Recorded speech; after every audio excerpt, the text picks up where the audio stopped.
Amna, and my full name is Amna Salim. I came to Canada almost 7 years back with my husband. I have a son. He's 9 years old. Um, it's a great country. We are happy to be here. I was a teacher for 11 years back home. I've been teaching computer studies, and I'm also a graphic designer by profession. And I'm so happy to volunteer with so many organizations as a graphic designer here in Canada. So basically, like I'm a Muslim. I'm from Muslim background, and when I started the group, I had 90% of the Muslim community, Muslim friends joining hands in hands with me. With time, many other people from other religion and faith also chipped in, but because the focus was, in a country like this, we thought that I wanted to help all the Muslim families in need, the new Muslim families coming in here, unsettled families. And later with time, we realized that we're living in this community, and our religion is all about help the community, help the people in the community, and that is one thing that we are taught ever since. So then we extended our help from Muslim families to other families in need, but most of our donors, alhamdulillah, are from Muslim background, and it had been an awesome journey with them always.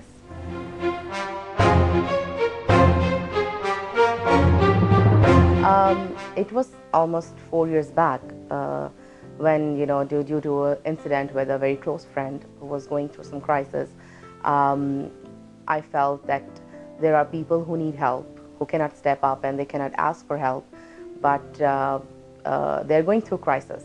And I think we around us as close friends, we should always keep looking for, keep an eye if our friends and close family members are going through a stress and they're not unable to ask for help.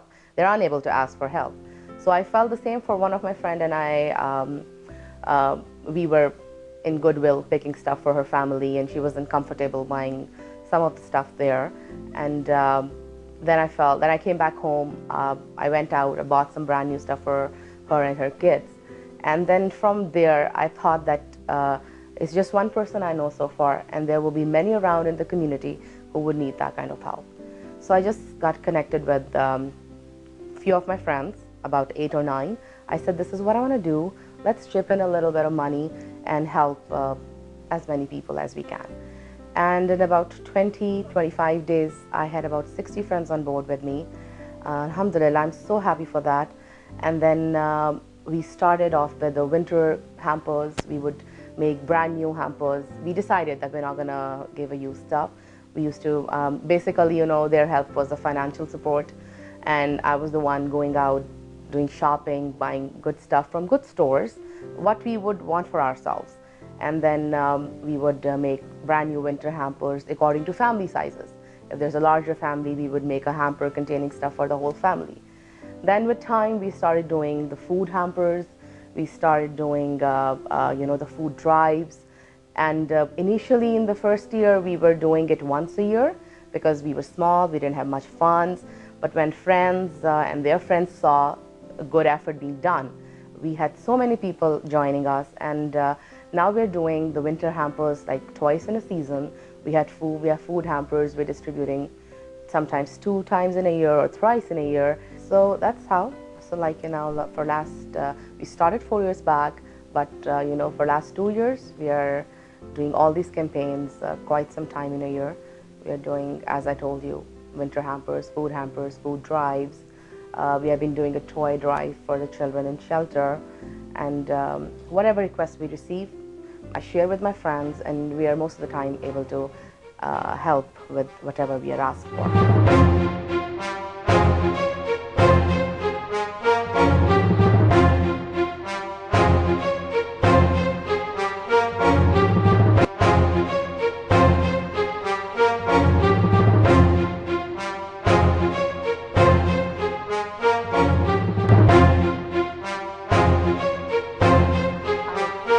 I was connected by one of my friends who's closely working with LMM, and she connected me with MRC. They have a very up-to-date data, and they basically, for the new families, for the struggling family, the data is given to us by them. And And after that, again, once we delivered the hampers, then many families came to us through the reference of those people who we helped. Similarly, for shelter, the data comes from the shelter management. They tell us how many families they have, what are the family sizes they have, and that's how we go about it. And I have the data with me that these are the families, these are their family sizes. So I would go family by family. Okay, find this family. They probably need 3 quilts. One quilt is not going to help them.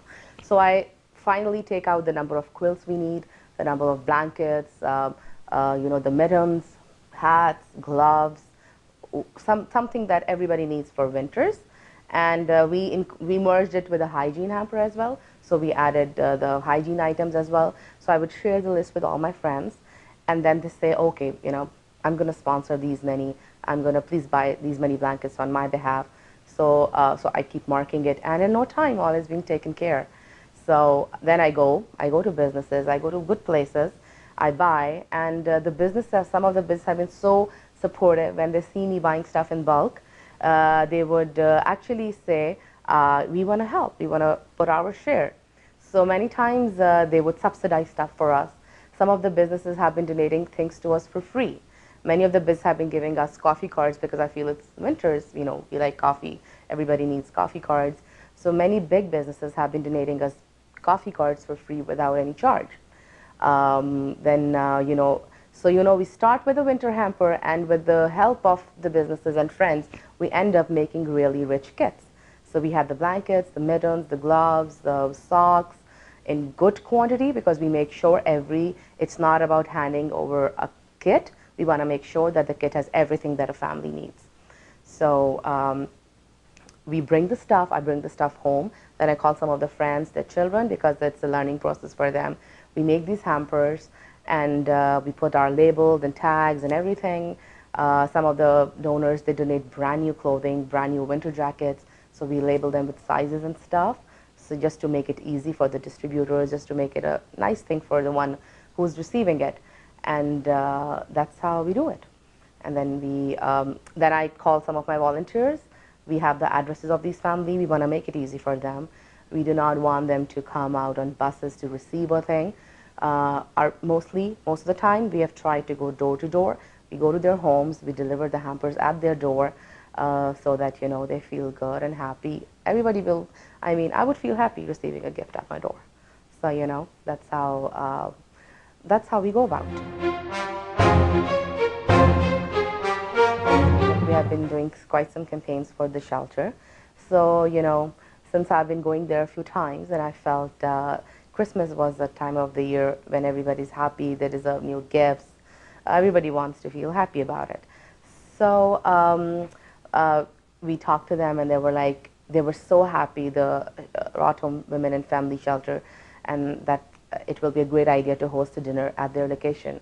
And they had about 96 people at the shelter on the day of the dinner. So we decided, okay, we had a different menu for children, we had a different menu for adults. Then I had about 25 awesome volunteers from my group, Give London, and we had 2 rooms. In one we have arrangement for the kids, in the other we have for the adults. Nando's had been a great support. They have always supported our causes, and they have been giving us free meals. And they stepped in, and they said that they're going to donate a major food. The main food item was donated by Nando's Masonville. I'm so thankful to them always. And then we had Domino's coming in, and they donated the food for children.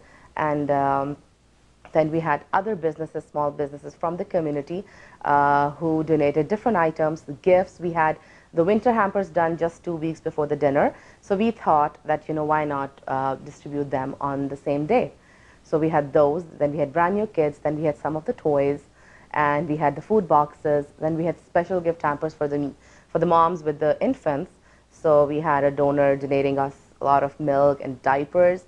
So we made really cute baskets for the moms, expecting moms, and the ones with the infants. So we had the dinner. It was a great experience. We had Santa coming. We had a mall Santa who volunteered to come in. And it was again amazing that he was part of it, and he jumped in and he said, I want to add my share to it.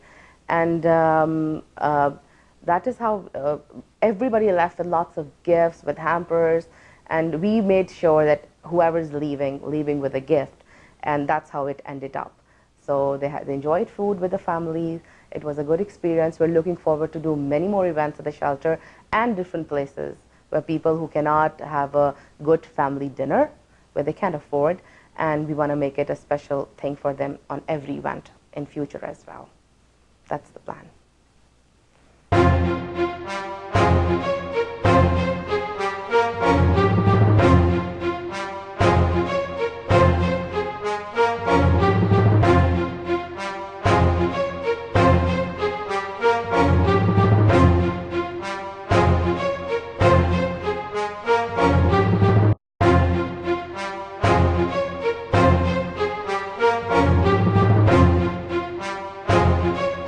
Out there are many people doing good things, many organizations doing good things, amazing things, and we would like to bring them to the show and show their work.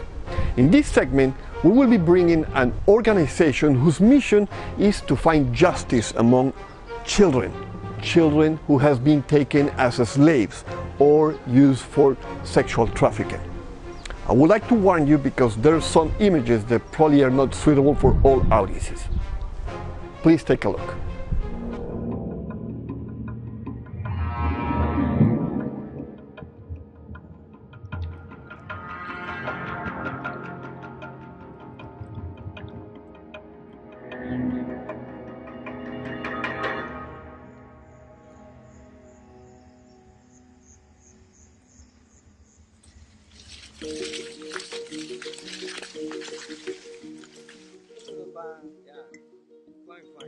I am 5 years old. I follow grandfather to the farm and watch what he's doing.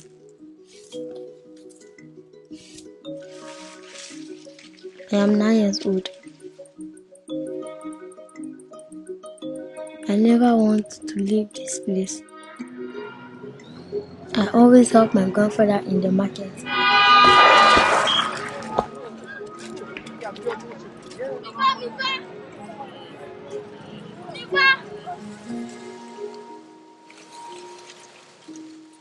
Akpere mu adagbare ji o. Never no bonyo akpoji now. Aboboruku asragbare vie. Asia.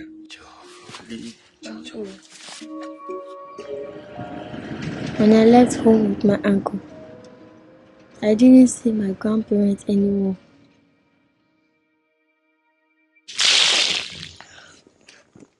Oh, Kamasu.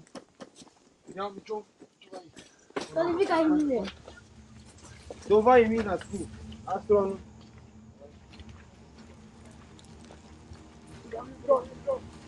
The first time I went on the lake,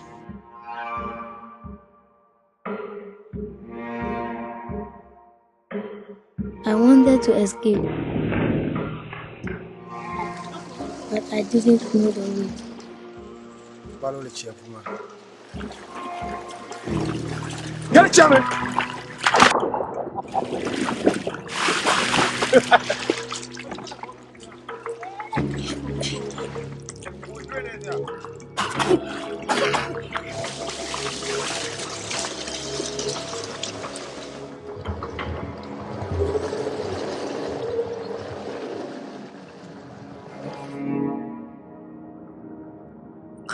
When the waves crash on the boat, give me strength.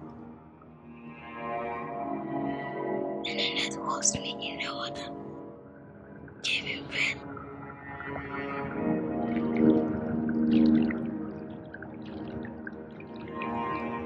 God, do I let the net go into the deep place? Give me a light today. They told me my grandfather came for me, but he could not find me.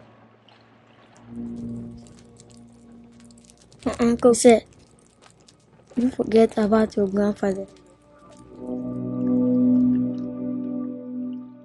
And he said, those are the people who comes for small boys.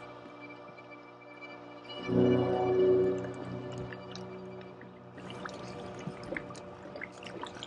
me dimi akare chima. Oli, wan gare me. Oli, man wo dale chiyame lo. So when they come, I should jump into the water and swim away. Oli.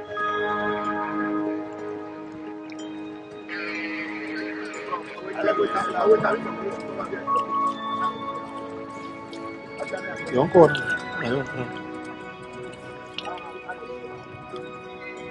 Ancora. Ancora.